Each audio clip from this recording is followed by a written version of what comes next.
এখানে দাঁড়িয়ে কি করছো তুমি? তুমি তো জানোই হুমায়রা, আমার বাবা একজন মস্ত বড় ধনী ব্যবসায়ী। এক কাপড় বেশি দিন পরা আমার বাবা পছন্দ করেন না, তাই একটু মার্কেটে যাচ্ছি।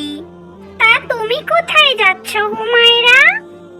এই তো বিকালবেলা একটু ঘুরতে বের হয়েছি মাত্র, এছাড়া কিছুই নয়।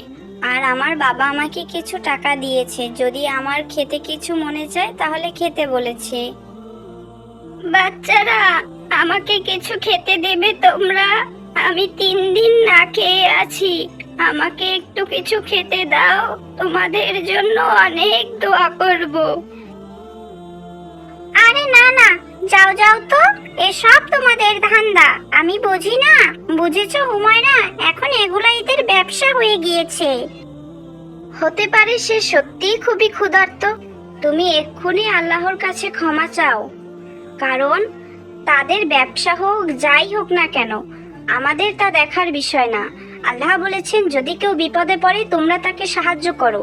তুমি সাহায্য না করতে পারলে করবে না, কিন্তু তাকে এভাবে বাজে গালমন্দ করতে পারো না, এটা খুবই খারাপ। এই সব টাকা নেওয়ার ধান্দা, তুমি কি বুঝছো না হুমায়রা?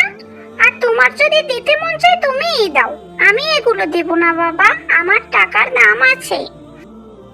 হ্যাঁ রাইসা, তুমি ঠিকই বলেছো, তোমার টাকার দাম আছে কিন্তু আমার টাকার দাম নেই। তুমি রেস্টুরেন্টে গিয়ে হাজার হাজার টাকার বিল দিয়ে আসতে পারবে, শত শত টাকার টিপস দিয়ে আসতে পারবে, কিন্তু এই অসহায় মানুষটিকে তুমি 10-20টি টাকা দিয়ে সাহায্য করতে পারবে না। সত্যি তোমার টাকার দাম আছে।